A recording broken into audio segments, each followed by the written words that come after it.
welcome back to my channel where we talk about all things Transformers and Transformers action figure related. And today in the booth we're going to be taking a look at what I think is the final part in the Transformers manga series. So this is the original Japanese stories that have all been reissued by Viz Media for the first time ever in English. I now have the full collection of these. If you want to go back and see my review on the first and the second book, I'll put a link here somewhere now. That should appear now, and that will be a link to the playlist where you can go back and have a look at these other two books. So like I say, we're going to jump into book 3 right now and check it out.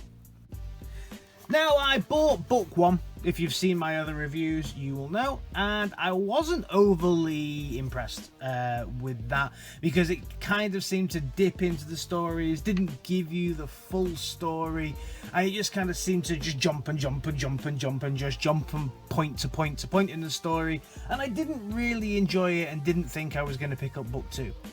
And I picked up book 2 because I've got to read everything. I can't just jump into book 3, which is what I wanted to do. I jumped into book 3 because I wanted to find out more about this dude, about Super and ultimately Ultra Megatron, because that story is contained in this. So that's why I went through to book 2, and now here we are at book 3, looking at the story that I actually wanted to look at. So first of all, let's take a look at the cover art on this. Cover on this is fantastic, absolutely beautiful artwork here. We can see STARCONVOY, we can also see Super Megatron here, Star Saber, all the people from Zone, and this book covers a lot. This book covers, first of all, Victory, then it goes into Zone, then it also goes into like the end of what is G1, looking at STARCONVOY, all those kind of things as well. So this book covers a lot. It covers an awful lot. It is, let me just check how many pages are actually in this book. There is 374 pages in this one. Number 2 ran to 342 pages, and book 1 ran to smaller than that, which was around 283 or 84 pages to that. So this is the longest out of the 3 books. But before we even start to get into it, I definitely feel that this is a step back. The second one seemed to have more of a storyline. It focused more in on Headmasters, then Super God Master Force, and stayed quite true to what was going on in the cartoon. This again, this kind of seems to jump around a lot, maybe because Zone was quite, obviously it was just an OVA for us on the anime side, and then also it tells a very different story, shall we say, of Transformers Victory as well. Looking at the stories themselves, as always with these books, no, you haven't got your camera on the wrong way or anything like that. The books are read this way, okay? This is the Japanese way of reading the books. You read from this side to this side, and you open the book this way, and you read from this page to this page, and then actually on the page as well, you would read here, here, here, here, here, here, here. So that's how it's read. There is a helpful piece at the front of the book that tells you that you are opening the book the wrong way, which is pretty helpful. Now, something that this book does a little different compared to the other book. I don't know why he's sniffing his finger. I don't know what he's been doing with that finger that makes him kind of sniff it a little bit. But the book itself starts reading this way, and then you'll get to a certain part in the book, just to be a little different, and then you'll need to... So you'll read 174 pages in this one. This way. Sorry. This way. Then, once you get to page 175, you'll be told again that you're reading it the wrong way. So you need to flip it all over. Then you need to read from here to here.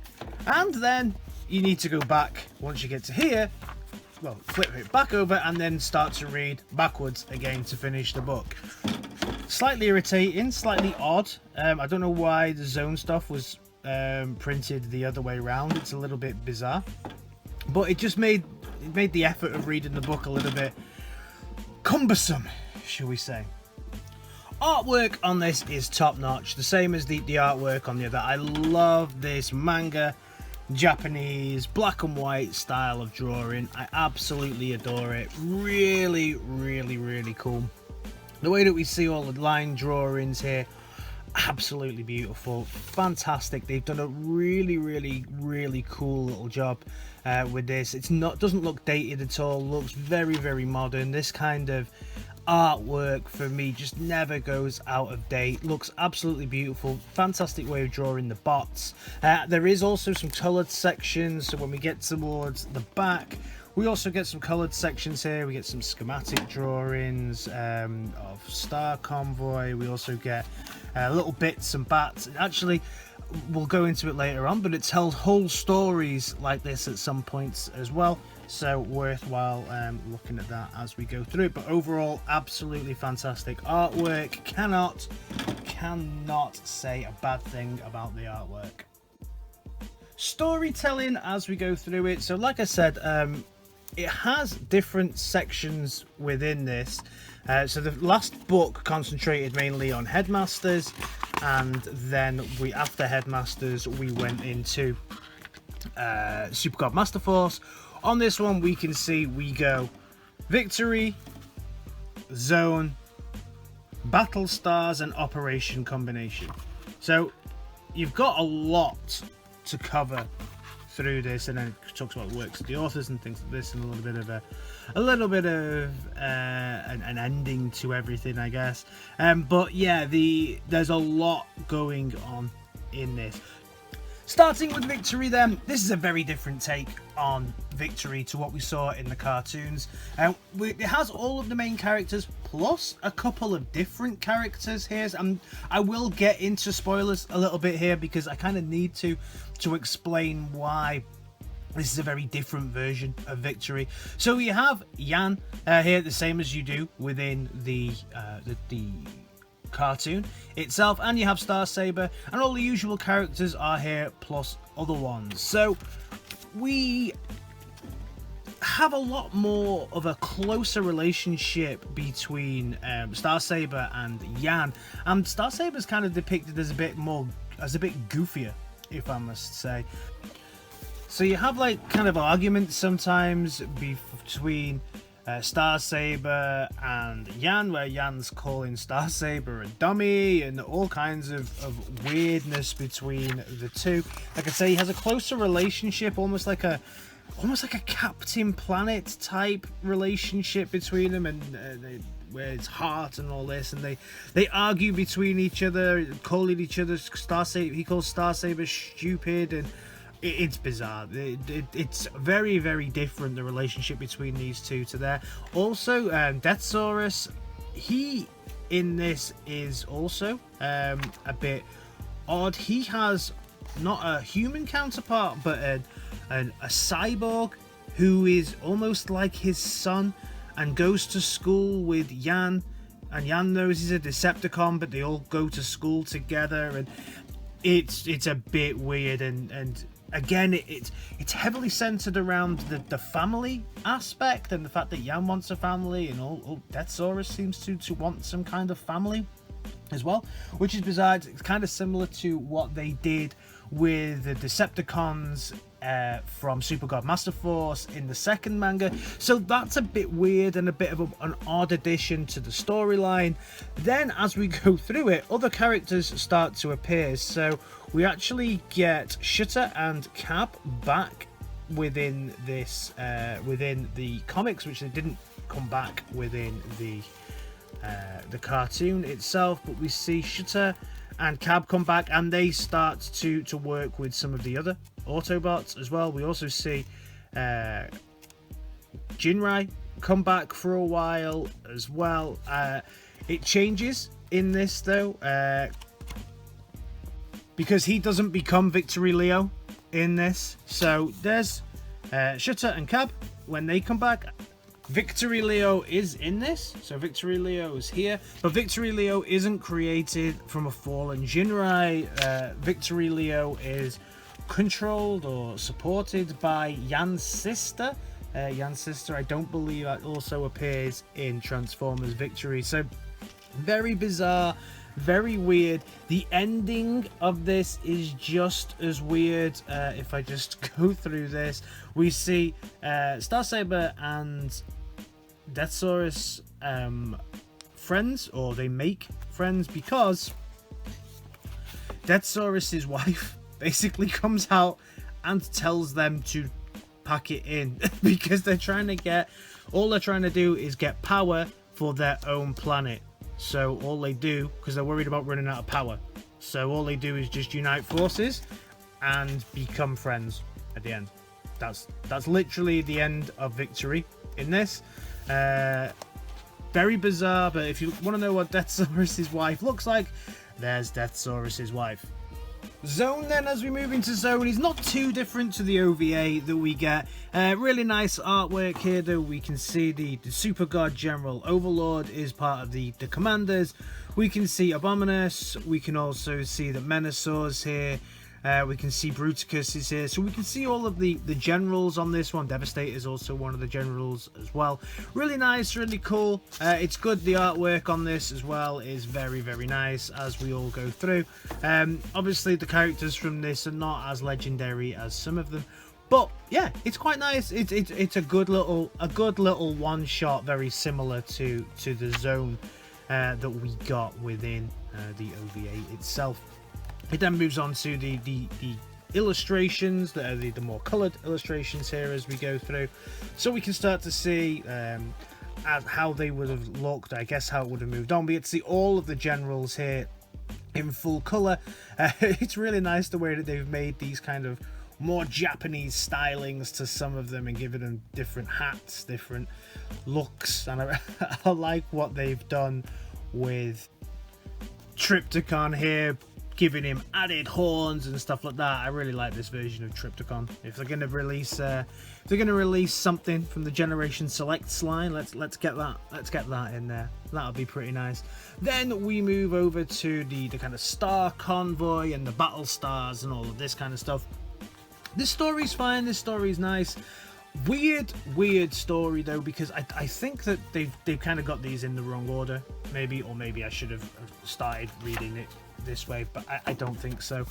You go through this story and then you see the battle stars, and Star Convoy's already here. Star Convoy's already here, and he's fighting with Super Megatron, who's here at the bottom, and they kind of have one little fight, and then that's the end of this comic book version. So you see them kind of kick off and fight against each other. Really nice version of the alt mode there from Star Convoy as well. I really like that alt mode. And then it ends. What's bizarre though is like the illustrations afterwards then start to tell a story, and what happens here is that they start looking for Prime to create Star Convoy, to bring him back as Star Convoy. So this kind of, for me, should have gone first, so that you understand that, you know, they used the Zodiac to help find Prime, and then they put it in his chest, and that's how Prime is made. They start talking about Dark Nova here in this bit as well. They don't really go into the full depths of how Super Megatron was created or how Super Megatron was found, and I was really hoping for that, but they do give the kind of some nice artwork here on it. They do give a kind of nice version of the story where they say about, they've got some about Star Convoy's transformations and how they work. They do say about the first battles with him, but they also show a little bit about how he went back after losing that and then combined with Dark Nova to create this super beast here, which is pretty cool. So they have all of that, and that was him inside of Dark Nova when they combined fully and when they started to attack Prime. So they've got all that story there, but it's told in these little descriptions here, and then it goes into Operation Combination, and then you start to see some of these combiners towards the end as well. But it's all told through a big picture and then a very small piece of art, piece of wording down the bottom. Sorry, and you got a nice little Bruticus. So all in all, it's okay. The stories, again, though, I feel aren't as in depth as I wanted, especially for this dude here. I still don't have the full picture of how he was created. Yeah, I really wanted to see that. Some interesting bits as it goes through, though. Would I recommend this? I don't know. Again, I really don't know about this. I'm back where I was with the first one, where I don't think it's worth picking up. I picked it up for one story, which was this dude's story, and I don't feel that I got enough of the story of that. I still feel like I want more. Overall then, this set, I definitely wouldn't recommend picking this up on its own, even though the stories are very, very individual, and actually you don't need to get the full set to understand where you sit with this, because it ends and the next story, there's very little kind of jumping between the two or looking back at another one. The only kind of character that carries through some of them is Starsaber. That's it, but you learn all that during this book. Best of the three would definitely be this book here. This has the most continuity and kept me the most engaged as we go through. These two seem to be kind of random and all over the place. As a set, they are very, very nice to have, but I definitely wouldn't recommend. If somebody said, should I pick them up? I struggle to actually recommend that you pay full retail and pick each one of these up. Each one of these is about $20. I think about $15.99 on Amazon in the UK. So to pick up the full set, you're looking at about $60 there. Or to pick up the full set in the UK, you're looking at, about £45 there. So, it's quite a substantial amount of money to get out for a full set. Maybe you'll be able to get a good deal further on down the line where you can pick these up. But right now, I definitely wouldn't recommend it. Let me know your thoughts on this, and do you know where I can actually get the full story for this dude? Because I am still hunting that down. Let me know your thoughts on this and everything else down in the comments, and I'll see you in my next video. Alright guys, in a bit. Peace!